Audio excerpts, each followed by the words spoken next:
Existem lembranças que ficam marcadas na nossa memória e às vezes elas voltam.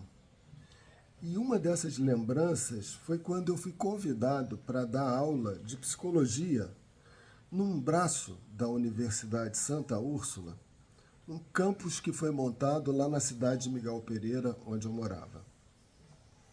E aí eu fui para a universidade, eu conhecia todos os alunos, é uma cidade pequena, eu conhecia as pessoas, todos os alunos é exagero, né? Mas eu conhecia muitos alunos.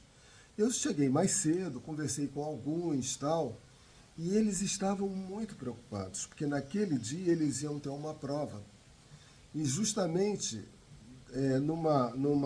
num tempo depois daquela aula que eu ia dar de psicologia para eles. E eles estavam muito preocupados porque a nota mais alta que aquele professor daquela matéria, acho que era física ou matemática, era uma ciência exata. E a faculdade era de computação, um negócio desses, ciências da computação, um negócio desses. E eles estavam muito nervosos porque eles iam ter aquela prova logo depois da minha aula. E aí achei estranho, né, que a nota mais alta que o professor costumava dar era 2. Pô, de 10 a nota mais alta que ele dava era 2. Bom, aí eu fui para a sala dos professores, fui apresentado aos professores, ficamos batendo um papo, tomamos um cafezinho ali, conheci o tal do professor que a nota mais alta que ele dava era 2.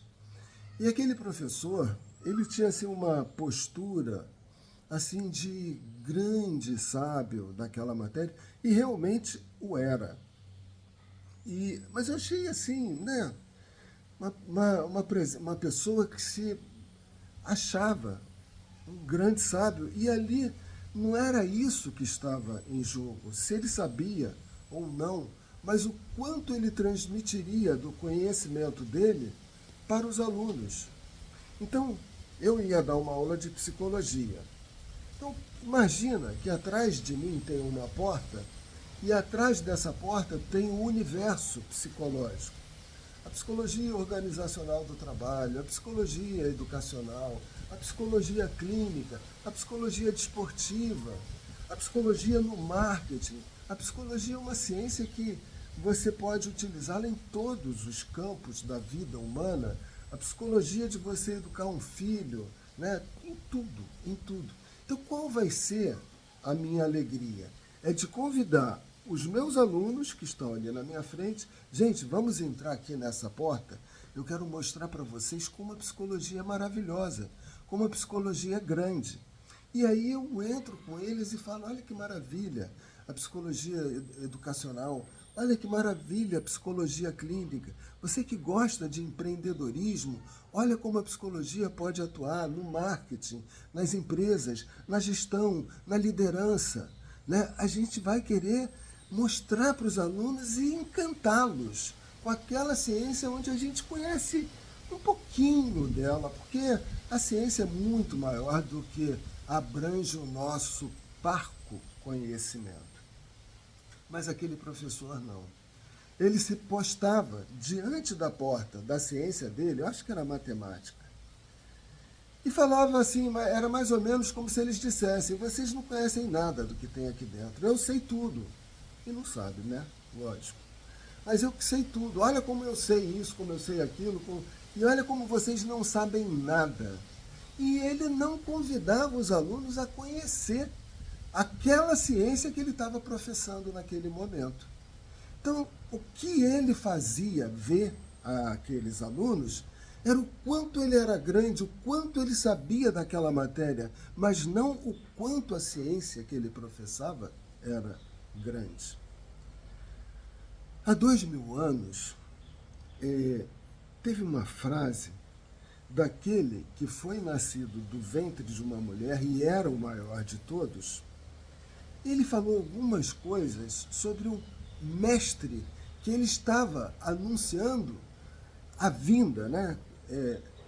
Que estaria chegando ali.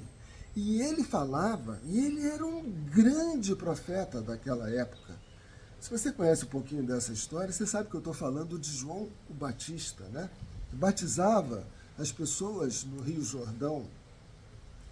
E ele falava, e as pessoas falavam, mas o senhor é grande demais. Eu falei, não, esse que vem batiza em fogo, eu batizo em água. Eu não sou digno de limpar a poeira das sandálias dele. E esse que veio, ele falou dos nascidos do ventre de uma mulher, esse é o maior de todos.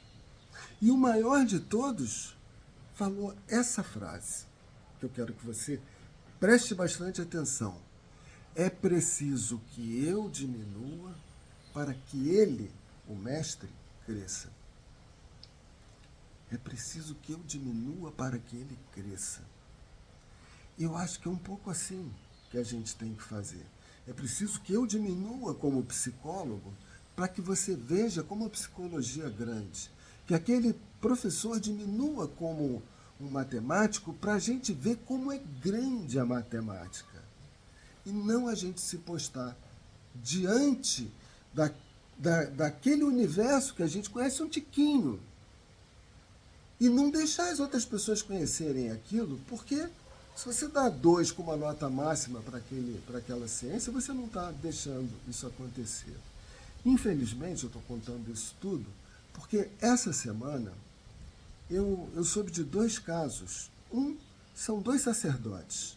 Um que está sendo denunciado lá para Roma, né, que é do catolicismo, por um caso que houve numa chocolateria, que houve um caso ali, e ele disse que não ia perdoar, e esse sacerdote tem mais de 20 milhões, 26 milhões de seguidores. O rapaz foi demitido do emprego dele. Você já deve conhecer essa história, eu não vou ficar me estendendo em detalhes. E o outro é do protestantismo, né? É um pastor muito engraçado, né? Ele é muito gaiato, brinca e fala de coisas assim picantes em relação ao relacionamento humano, de casais, como é que deve ser a abordagem, coisa e tal. E ele falou que ele estava entrando num elevador e tinha uma mulher linda, maravilhosa, que ele falou, meu Deus, que coisa linda! E aí a coisa se estendeu. E ele está sendo criticado por um monte de gente também, e que não era assim que ele devia abordar as pessoas, e ele falando de uma concupiscência, né, assim, de como que, falando de desejos carnais, ele devia estar falando da obra do Senhor e coisa e tal. E eu vejo, tanto num sacerdote como no outro, ele se colocando como grande. E, na verdade, o maior de todos, dos nascidos do ventre de uma mulher, foi aquele que falou que não era digno de limpar a poeira da sandália do mestre dele. E o objetivo desse vídeo ele está calcado numa frase. E a frase é essa: não vos façais, pois, idólatras. Será que dá para você ler? Não vos façais, pois, idólatras. Foi nessa carta aí que foi escrita pelo nosso amigo Paulo. E quando você vai, né, assim, para um púlpito, né, fazer uma pregação, e você faz daquilo ali um stand-up, onde as pessoas riem e acham graça, elas estão achando graça em você. E não naquele que você está querendo levar a elas.